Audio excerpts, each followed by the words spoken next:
नमस्कार, स्वागत है आपका न्यूज स्कूप पर। आपके साथ में सिमरन अरोरा। आइए एक नजर डालते हैं आज की बड़ी खबरों पर। सीएम चंद्रबाबू नायडू के खिलाफ जांच करने वाले अधिकारी सस्पेंड, पैसों की हेराफेरी के आरोप लगे हैं।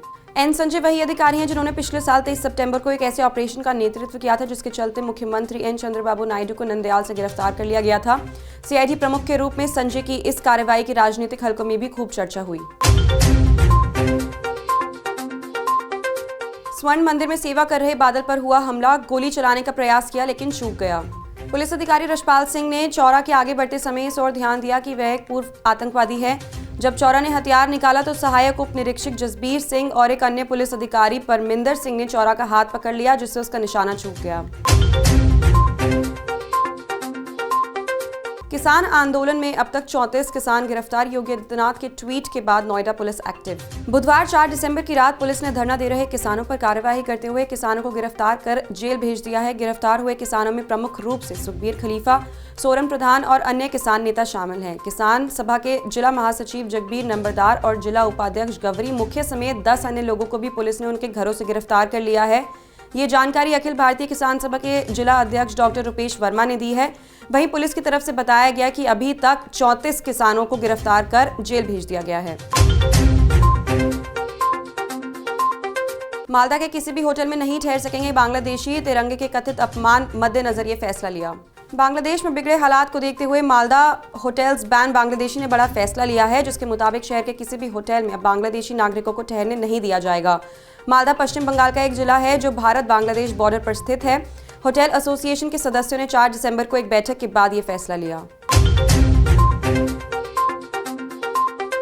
हैदराबाद में पुष्पा 2 का प्रीमियर रहा दुखद, भगदड़ में एक व्यक्ति की मौत और 12 वर्षीय बच्चा घायल। हैदराबाद में पुष्पा 2 के प्रीमियर के दौरान एक दिल दहला देने वाली घटना देखने को मिली। आरटीसी चौराहे पर संध्या थिएटर के बाहर भगदड़ मचने से 39 वर्षीय महिला की मौत हो गई और 12 वर्षीय एक लड़का गंभीर रूप से घायल हो गया है।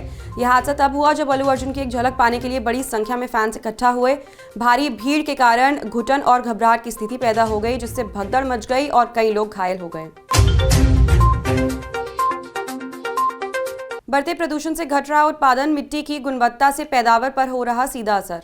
मृदा क्षरण का गहराता संकट न सिर्फ पैदावार को प्रभावित कर रहा है, बल्कि जलवायु परिवर्तन के दौर में यह एक अनेक समस्याओं का कारण भी बन रहा है, जिसमें मुख्य रूप से परिस्थिति का असंतुलन भी शामिल है। अमेरिका में target killing, United health care के सीईओ की गोली मारकर हत्या। अमेरिका की सबसे बड़ी हेल्थ इंश्योरेंस कंपनियों में से एक यूनाइटेड हेल्थ केयर के सीईओ ब्रायन थॉमसन की गोली मारकर हत्या कर दी गई है। ये वारदात भारतीय समय के अनुसार शाम के 5:10 पर हुई। अगर अमेरिका के समय की बात करें तो 6:40 की घटना है। बिस्तर गीला कर रही थी 2.5 साल की बच्ची, सजा में सरकारी बाल गृह स्टाफ ने प्राइवेट पार्ट पर चोट पहुंचाई। दिल्ली के नेपसराई इलाके में बेटे ने ही अपने माता पिता और बहन की हत्या की वारदात को अंजाम दिया। पहले तो उसने कहानी सुनाई कि वो मॉर्निंग वॉक पर गया था, उसी दौरान किसी ने घर में घुसकर वारदात को अंजाम दिया। लेकिन जब पुलिस ने आसपास के सीसीटीवी खंगाले तो सामने आया कि कोई घर में घुसा ही नहीं था। बिस्तर गीला कर रही थी 2.5 साल की बच्ची, सजा में सरकारी बाल गृह स्टाफ ने प्राइवेट पार्ट पर चोट पहुंचाया। केरला के एक सरकारी बाल गृह के 3 कर्मचारियों को गिरफ्तार किया गया है। उन पर 2.5 साल की बच्ची के प्राइवेट पार्ट को चोट पहुंचाने का आरोप है। पुलिस के मुताबिक बिस्तर गीला करने और कर्मचारियों को इसकी जानकारी नहीं देने की सजा के तौर पर बच्ची के प्राइवेट पार्ट पर चोट पहुंचाई गई। अधिकारियों ने कहा कि बच्ची को मेडिकल जांच के लिए अस्पताल लाया गया था। इसी दौरान उसके शरीर पर नाखूनों के निशान देखे गए।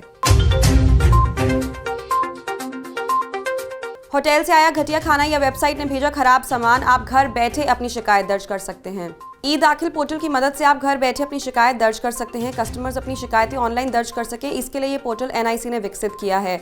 ये पोर्टल साल 2020 में ही लॉन्च हो गया था। 8 सितंबर 2020 को सबसे पहले लागू करने वाला पहला राज्य दिल्ली था, मगर नवंबर 2024 से पोर्टल देश के सभी राज्यों और केंद्र शासित प्रदेशों में भी शुरू हो गया है।